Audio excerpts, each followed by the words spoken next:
Hi, I want to welcome everybody to another webinar by Paddling Creative. I'm Shannon. This one's called How to Sell Yourself Like a TV Pitch. Now, this is a mini camp. We're going to do a general overview of what this future class will be. This is going to talk about that, all the elements that make a really great TV show and a TV pitch are in you. So you're going to need a few things for this workshop. Number one is you're going to need your current resume, a cover letter if you have one, or you're going to learn some of the tools behind that. A notepad for taking notes. Now you can either write it down on notepad, you can do it on a computer screen. If you can jump between computer screens, more power to you. And then your cell phone for feedback, because at the end I am going to be asking you guys for feedback on things you liked, things you didn't like, what you'd like more information on, if you like future classes, and any other additional information. It helps me shape these offerings that I can give you. So this workshop is going to be about 45 minutes. There's going to be 4 micro exercises for you to do, and those are going to be really good launching points to help shape your resume and your cover letter and your future pitch. After the class, I'll also be sending you a copy of this presentation, as well as 3 extensive worksheets that you can build on the exercises you've already started. Okay, so the goal of this mini.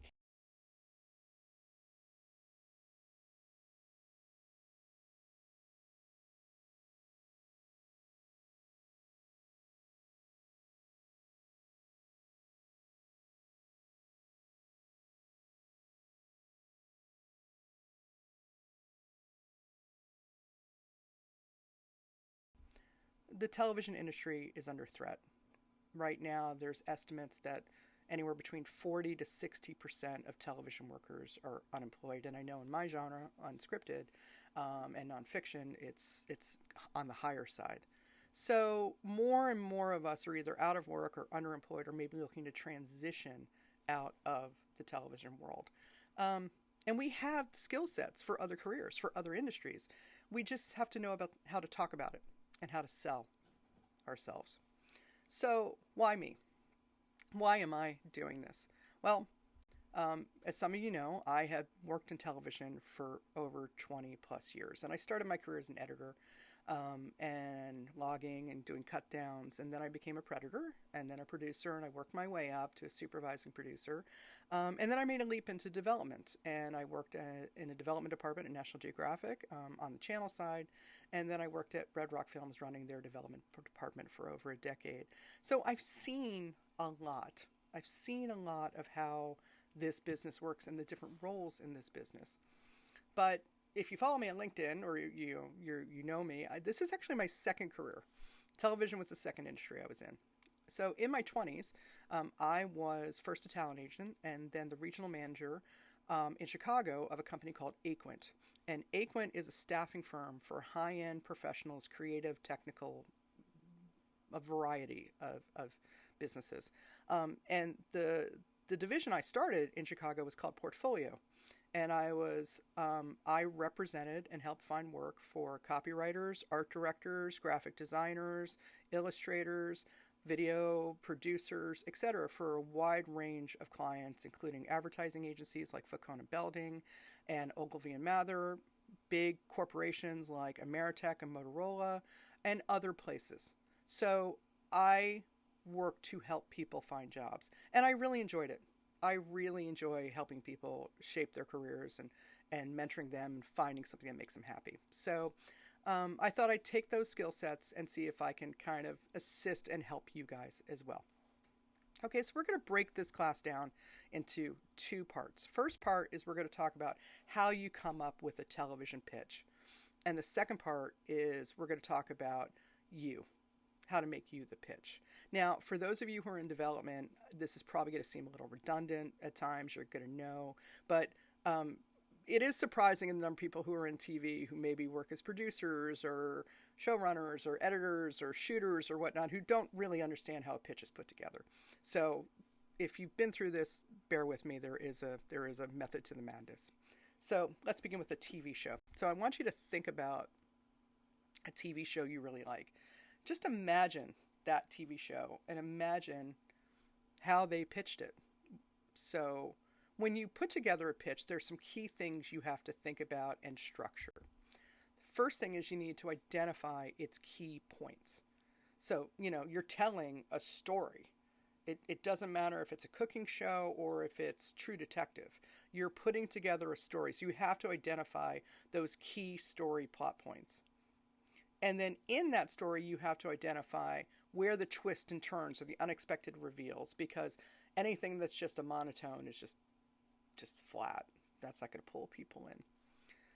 Next thing you need to do is you need to highlight the personnel who are behind it, the personnel who are a part of it. Now, that could be the talent who are in front of the camera, whether it's experts or contractors or, reno people or the Real Housewives. It could be actors and actresses, or it could be the personnel who are behind the camera, producers, directors, the production company.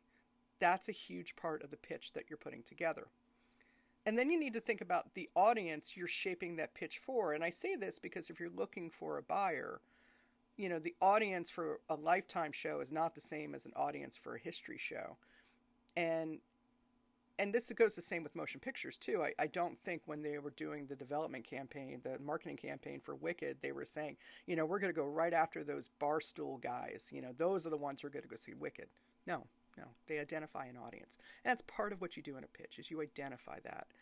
And then when you're putting your key materials together, you shape those materials for the executives you're pitching to. Now, there's some executives out there who want full-blown show Bibles when you walk in. And then there are also executives who just want the highlights. There's some who want, a 2-minute trailer, and there are others who want a full-blown proof of concept, what the first act is going to look like. So you have to know who you're giving the materials to and how they're going to judge that. So I'm going to take a show that I really like. I had nothing to do with this, in full disclosure. It's just a show I really like. And I thought, let me break down something that isn't something I own, but I can kind of guess how they did it and talk about something. So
no matter what you're going to pitch, you need to identify the key selling points for the show.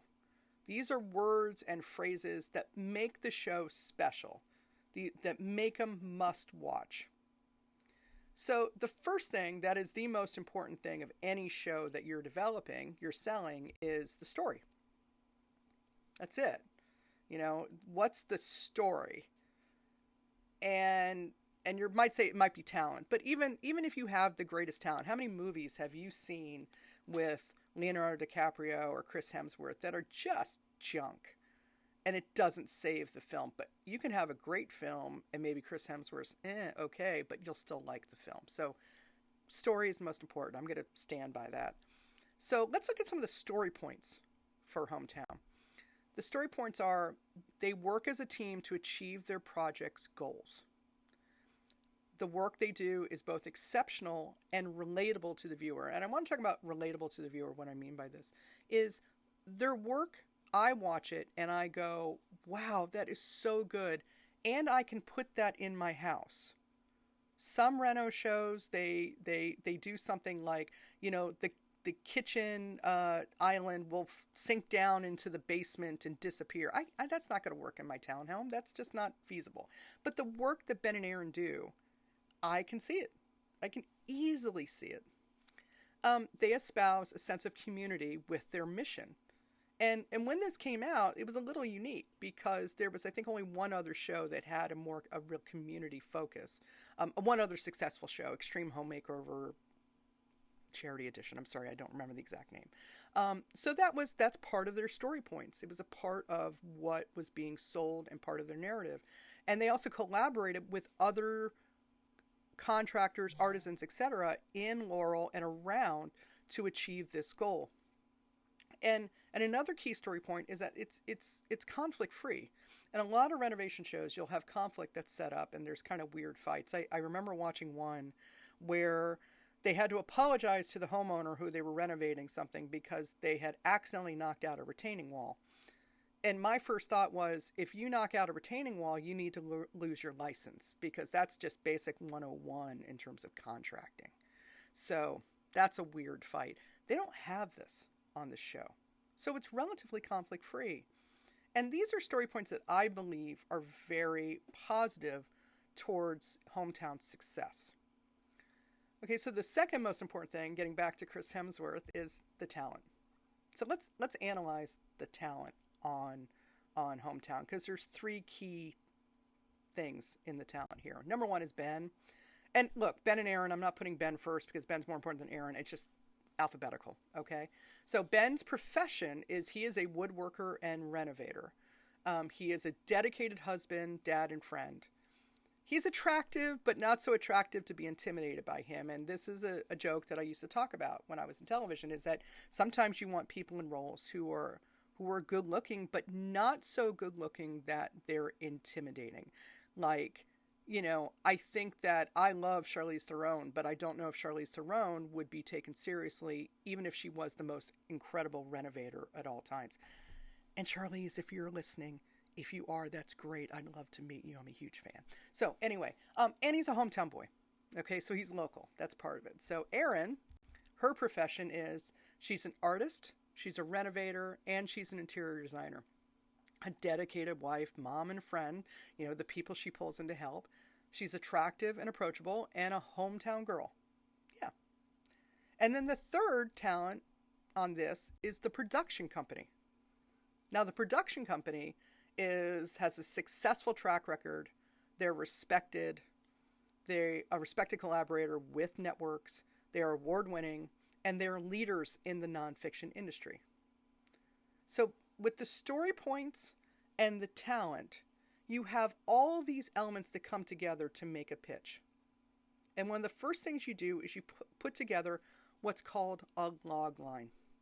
And a logline is a concise sales blurb. Now, in the old days, we used to think of a logline as being the TV guide blurb or cable broadcasting programming blurb. Now, if you look at streaming, it's the descriptors that's there. But this is something that gets your idea across very quickly of why people should watch this, buy this, etc. So your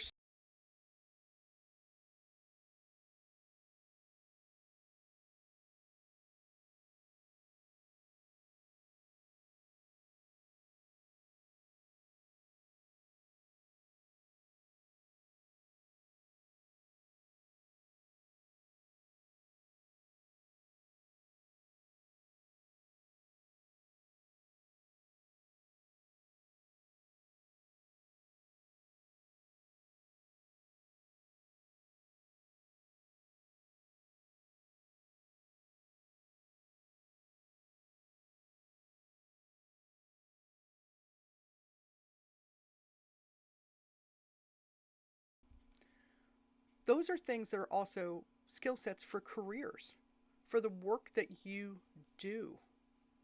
Teamwork, community, talented, conflict-free, dedicated, creative. All of them can go into your abilities and your sales pitch. Okay, so let's go to part two. Let's talk about you. thinking about you. What are you about? What's your storyline? What are the key skills? What are your selling points? And what are those things that make you unique? That make you a star? So I want to go back to those words I grayed out, and I want to look at typical roles that you find in television. And again, if you're not in television, this is also in work that you do. So producer, team leadership, project oversight, you see the big picture, strategy. A researcher, detail-oriented, thorough, team member, problem solver. Associate producer, adaptable, goal-driven, collaborative, project-oriented. Development, creative, analytical, problem-solving, research, all those things. Okay? Keep that in mind. I want you to kind of keep those things in mind, because your selling points are your skills, and your talent is how you excel at those skills. So I'm going to give you a kind of blah write-up to find like in a resume, or just kind of just blah statements. These are that. And I'm going to use me as an example. Okay. Shannon is a development executive and producer of nonfiction programs. She's interested in both media and nonprofit executive opportunities. And Shannon excels at leading teams, developing nonfiction ideas, and keeping clients happy. Yeah. It's not very exciting. I wouldn't stop on this if I was going through a programming guide. I'd just be like, she just seems normal. Okay. So, where do we go from normal? Where do we grow from this? Okay, first mini exercise. Get ready. Either your notepad or however you're going to do this. I want you to write down your past 2 jobs. And I want you to think about those job titles. Okay? So, I say this, if you've been an associate producer for a few gigs, whatever you were before associate producer or project manager before that, etc. I want you to look at those 2 roles, okay? And I want you to write down the key task associated with it. Task you excel at. Where do you rock? And let me give you an example. Description, development executive. Keywords, team leadership, writing, pitching, industry analysis, business promotion, client meetings. Meh. Good at leadership, pitching, sales, working with clients. Okay? Identify the things you're good at. Next one, producer. Keywords and phrases, writing, story creation, project oversight, etc. Good at project oversight, budget management, and story creation. Okay? So I want you to do this. I'm going to give you 2 minutes to kind of work through this. I'm going to play some classical music to make things all fun and nice. And then I'll come back in 2 minutes. Okay? Let's do it.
segue right now. As most of you know, the majority of the work that I do is in wildlife filmmaking. And in working in wildlife filmmaking, you get to meet and learn about some extraordinary creatures, some really amazing creatures. So I want to introduce you to the platypus. Now, Robin Williams, God bless him, when he was alive, he used to joke that the platypus was what God created one day when he was stoned. Um, it is part beaver, part duck, and 100% real, and it only lives in Australia. So you look at this thing and you're like, this is ridiculous. Look at this is just what is this? And it's kind of cute and kind of ugly in the same way, and it looks completely harmless. But here's the coolest part. Uh, don't underestimate them. The males have a poisonous barb near their hind legs, so they're part beaver, part duck, and toxic. The males are. So I say this because it seems weird. Like, what are you talking about? I'm like, be a platypus. Be cool. Be unique. And don't underestimate yourself or don't let others underestimate you. Okay, enough of our fun segue. Just as with a pitch and the platypus, you need to identify why you are unique and why you're successful beyond your skill set. Now, in the workshop, you have identified the skills you have and you've highlighted the ones that you're good at. So let's talk about those unique elements, what your unique selling points are. Okay, so mini exercise 2. You're going to take the keywords that you just highlighted and you identified as your strengths. And I want you to detail how you are uniquely talented in this skill set. And I want you to be very, very specific. And I really want to stress this for television professionals. We are so used to kind of undervaluing or talking lower, not really like boasting about what we do. But if you are an archivist and you have spent time going through thousands of hours of archive, highlight that. That is amazing detail-oriented skill.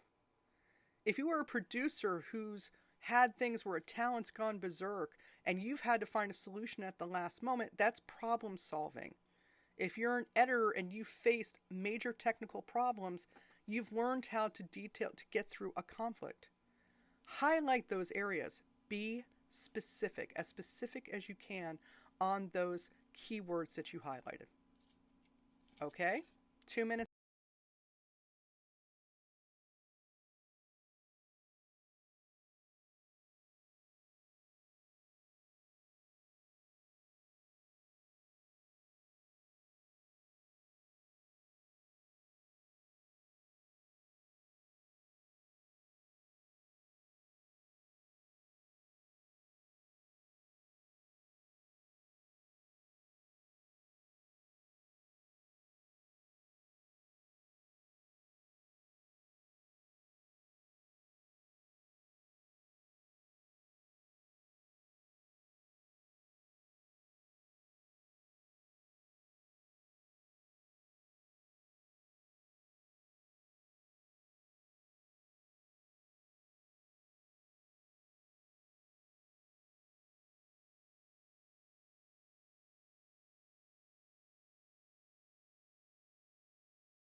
I want you to look at everything you've written, your keywords and what you've excelled at. And I want to think you also to think about what you want to do and not necessarily what you have done. And I bring this up because television is in flux right now. And when you work at something for a really long time, you're thinking, wow, this is it. This is what I do. I'm a television professional. But there are going to be fewer jobs. And so this is not only an exercise to help you remind yourself what you're really good at, but also to show those skills in other industries too.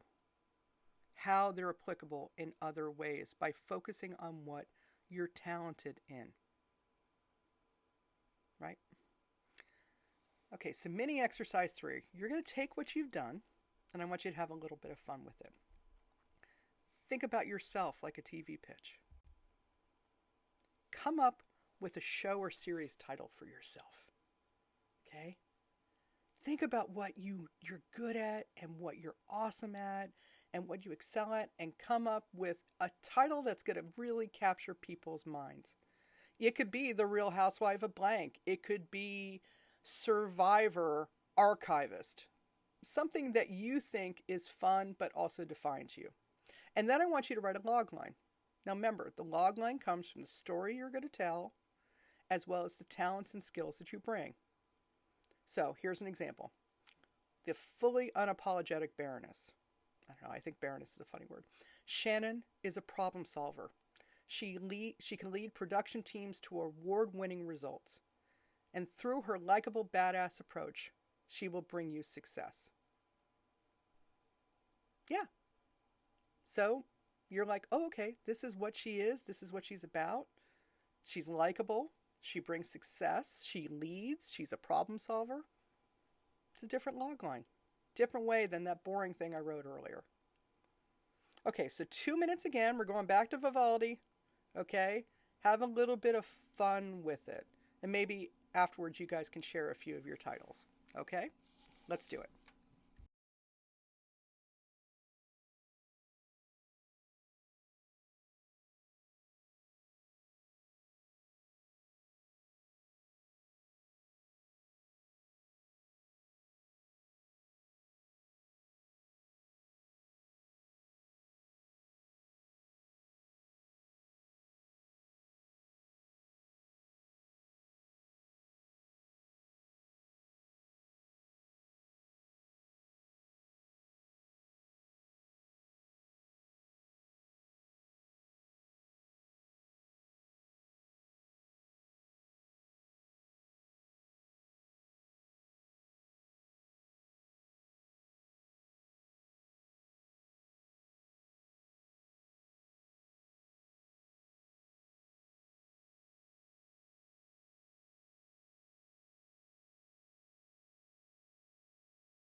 Let's talk about the next steps. You got to put it all together.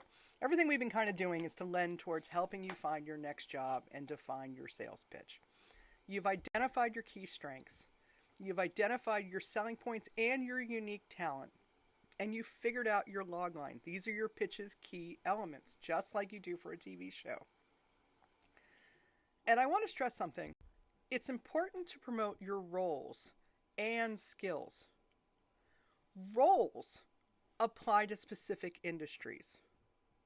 And I say that because, as anybody who's been a producer knows, if you put producer in LinkedIn or any type of search thing, there's like nine different definitions of it. Development's even worse, guys, right? So roles, those titles you have are specific, apply to specific industries, but the skills you have apply to almost all businesses.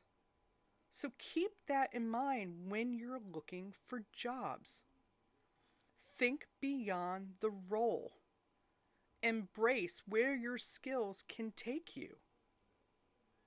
Now, I found these two things on social media, and I think they're very funny, but I also think they're actually very helpful. First one is, if you don't follow Jonathan Edward Durham on social media, you definitely need to. It should be okay to put non-traditional things on your resume. You read a Stephen King book in one sitting? Tenacious. Once solved an episode of Monk by the second commercial break? Critical thinking skills. Oh, you still play Wordle every single day? You are task-oriented. It's a joke, but it's not if you think about some of the jobs and tasks you do at your work. There are things that make you detail-oriented, critical thinking, task-oriented. Always remember that. And I want to give you a really funny example of the difference between a role and skills. And this was a joke that has gone around social media, but it's really apt. It's really appropriate.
A little different process, but you'll see.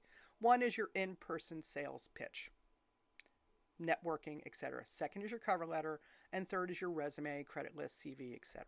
So let's talk about in-person sales pitch. You know that log line you just created? That's it. There's your in-person elevator pitch. That's your concise blurb of like, hey, this is it. This is me.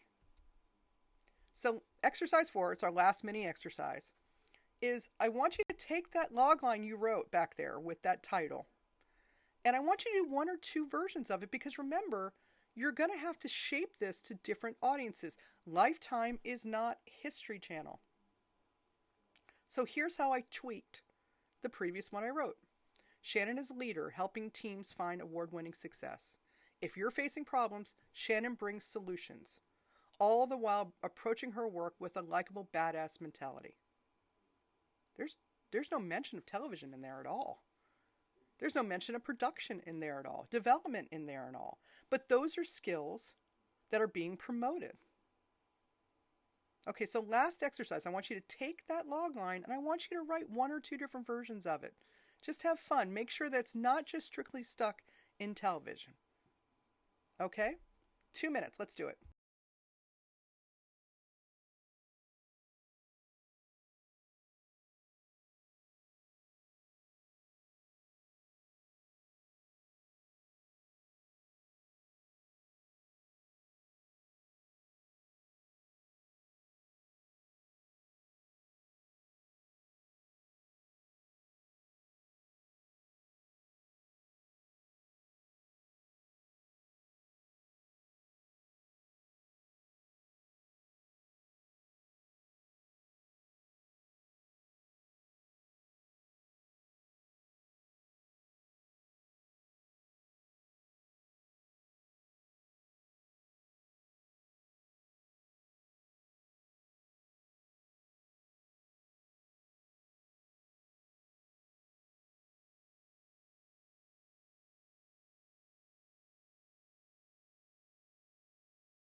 Cover letter. Um, uh, this is kind of the recommended breakout of how cover letters work. You intro with your hook. Second part is your background. Third part is your pitch to them of why they should bring you on. And the fourth is your final push, your final sales thing to them. And if you look online, there's plenty of examples out there. Okay, I want to jump to resume real quick. Now, resume, CV, credit list, it's where you lay it all out. I just want to stress this enough, is back to that Santa Claus LinkedIn thing. Your skills and accomplishments are your selling points. Do not play them down. When you are describing the work that you've done, highlight and brag about yourself. Brag about the success you've done, the hurdles you overcame. Because just saying you found footage for this show is very different than saying I went through 2 terabytes to find the best shots for an Emmy Award-winning documentary series. That's the same thing, what I just said, but one sounds a hell of a lot sexier. So there are 2 warnings I just want to give you. One is the AI algorithm.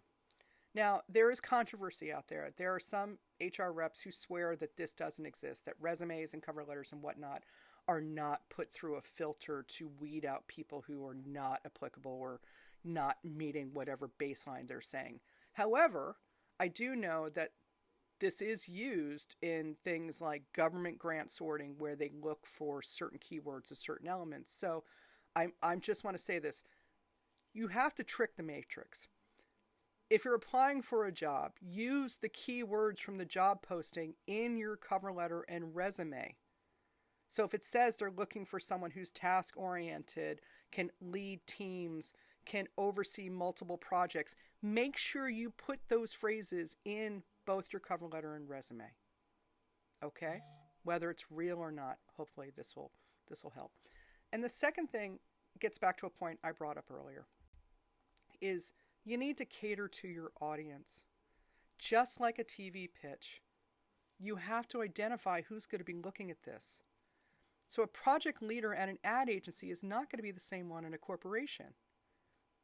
Think about what their needs are. Identify their needs. That's why I had you do multiple log lines. Mold things to fit who you're selling to. Okay? Okay, so I want to wrap this up a little bit. In conclusion,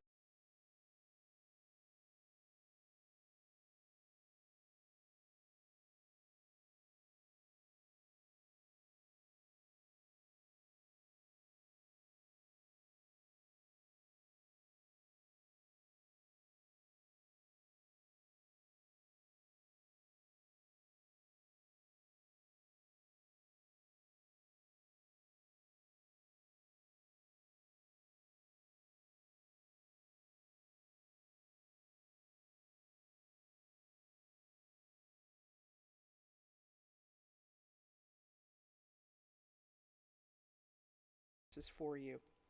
Um, Pull the Focus and Lindsay Lathrop are both excellent career counselors. I use a career counselor.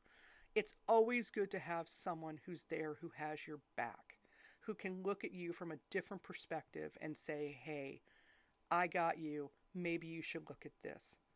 I fully believe in this. Cover Story is a new business that helps you create your logline and then film a video of you pitching your logline. Excellent service. I can't recommend that enough. Use Google and LinkedIn for coaches, for resume services, for cover letter services. Again, my point is it's sometimes good to have someone to point out to you how great you are and be your cheerleader. And lastly, find industry groups that you can collaborate with, you can talk with, you can exchange experiences, because it's good to have support. It's good to know that somebody is in your corner. So I want to thank you. As I mentioned before, I'm going to be offering this in a much more detailed way in midwinter, early spring, broken up into 3 separate classes. And there's going to be much more worksheets and things detailed behind that. I'm also going to be putting together small coaching groups to work through development pitch ideas as well as career ideas. Okay? And then next month, there will be more webinars I'll be offering about animal documentaries behind the scene. And if you want to know more on how to develop an idea and make it into a pitch, there's a webinar for that too. So make sure you check out my Eventbrite page. Lastly, I just want to say thank you for joining me. I really hope this has been beneficial to you, that this is something that I care about, and I care about you. Thank you.